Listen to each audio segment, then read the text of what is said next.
Serving Western Riverside County is a team effort. It takes integrity,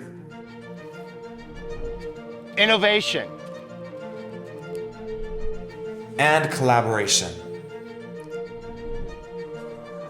As a core pillar of WRCOG's strategic plan.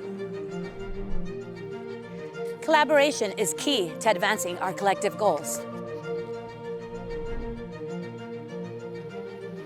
Working with neighbors near and far. All working together to promote a quality of life for the people who live, work, and play in our region.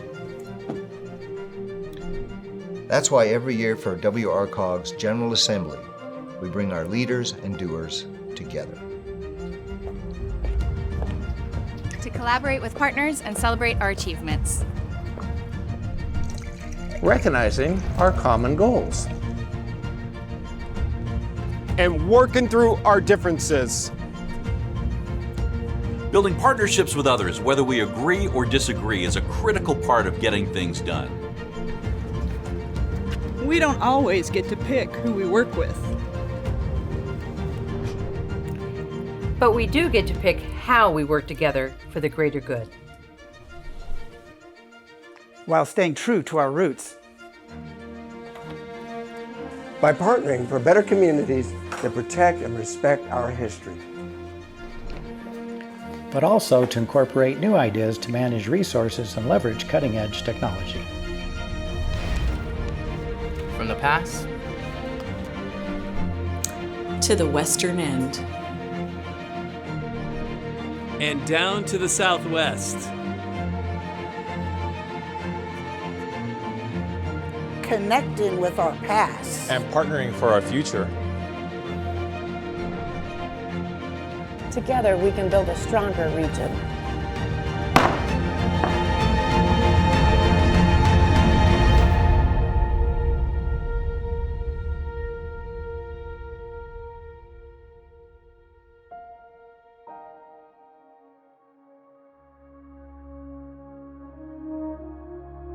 Collaboration. We work together to help each other because we know that if we help one, we all win. WRCOG has a macro level view of how the region should be developed and the economic growth. Well, the JPA has a micro level, kind of the same vision, is what's best for the region and the people that live in this region. In 1993, the Base Realignment and Closure Commission identified March to be redesignated as a reserve base. It was a very serious economic hit to the local area. Probably close to $500 million of economic interest was lost. That's 7,500, 8,000 people that don't have homes in the community that are not here every day. So the economic impact shrinks. We didn't want to suffer the economic loss of all that revenue as well as thousands of jobs. So that's why March Joint Powers Authority was created. Our mission for the JPA when it was first formed was to bring good jobs to Riverside County, and I believe we've been very successful at doing that. One of the great things about the March JPA redevelopment area is that it has a variety of industries, from industrial to commercial to even retail. We have not just built warehouses, we have built business professional offices, we have built medical facilities, uses that I think benefits everybody in the region. Because of our military history, we are pro-veterans and always look for opportunities to support them. The JPA manages the veterans housing on base, and it provides their families with a safe and equitable place to live. That, I would say, is sort of the jewel for our area, is the main project that serves our veterans. And to think this is what we've graduated to, establishing a whole village here, it's an amazement looking at the past to think how we started and where we're going. The JPA is now contributing over $4.5 billion of economic benefit to Riverside County with over 15,000 jobs created. So the mission that we were created to accomplish, I mean, we've far exceeded. It's been a pleasure to see all of the progress that we've made and that our original goal was to make sure that we found thousands of jobs, which we've done in tremendous ways.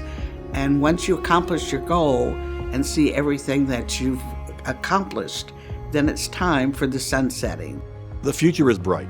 Once the March Joint Powers Authority itself sunsets, it will transmit over to the March Inland Port Airport Authority. So it's really not going away, we're just in a way, changing names. The Joint Powers Authority, I think what it offered is an opportunity to show how powerful partnerships can be for regional efforts, and the transition of the JPA will essentially help expand what those partners have done at March.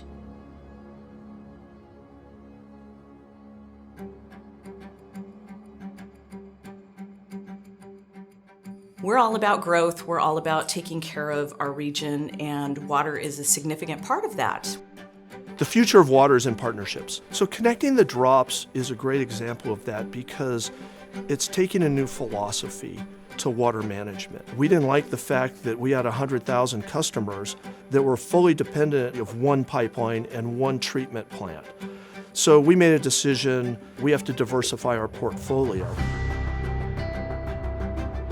We have agreements with City of Corona, City of Norco, Jurupa Community Services District, Western Municipal Water District, and Rubidoux Community Services District. We've built these very expensive pipelines and pump stations and desalters, and we tied together groundwater resources in the Chino Basin and the Riverside Basin with our imported supplies. So what did we get for that? We have phenomenal reliability for our customers. It didn't necessarily provide more water, but it makes sure that if something goes wrong with either one of those supplies, our customers will still have a reliable source of water. When we have no rainfall coming out of the Sierras, when our snowpack hasn't been as great as we've hoped for it, we still have our local supplies that will make up the difference, and that's what we count on. And that's diversification, that is protection, that is resiliency, that is future planning.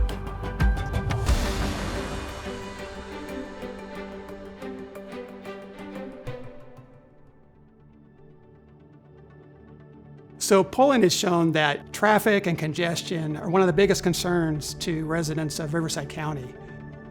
The stretch of I-15 through Temecula is one of the biggest bottlenecks in District 8, which covers Riverside, San Bernardino counties. And the French Valley Parkway project is just so instrumental into solving that problem. French Valley, Menifee, Wildemar, Lake Elsinore, Marietta, they're all growing exponentially. And so we have to move people through that funnel choke point that happens to be right in the center of Temecula. It's not that we need to widen the freeway more, it's that we have to make it work better. And the improvements that are proposed for the French Valley Parkway will help make operations along the corridor a lot smoother. Visit Temecula Valley is very excited about this project. Getting consumers to our area and out of our area is really important to us, and partnerships were key in making this happen. The partnerships that are formed in a project like this really helps in the funding aspect of these projects, because when you approach the state and the federal government, if you're coming in as a single entity, it's very easy to get pushed away. But when we come in with 3 or 4 or 5 or 6 other cities, gives that sense of importance. It's really amazing how far we've came with the connectivity of the freeways and all of the new routes that have been built and the interchanges, and how much better it is. It wouldn't have been possible without the freeway system. It has allowed this whole area to bloom. For RCTC, meeting the commitments made to voters, promises made, promises kept, is really important. And the French Valley Parkway project is a shining example of what local funding and local priorities can do when we all put partnership on the table and reach common goals. And the key word is collaboration. Collaboration is extremely important in our region.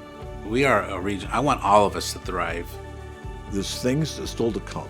We all have visions in our mind of what we think can happen, But together as we work and we piece those little pixels together to make a new picture, it's a bright future for what we are and what we will become. It's about all of us succeeding at what we do. It isn't just about one of us succeeding. And those partnerships, those collaborations are crucial. That's critical for all of our success. And so it's about lifting the entire region as a whole and making sure that we're all moving in the same direction and making sure that we're taking care of the region together.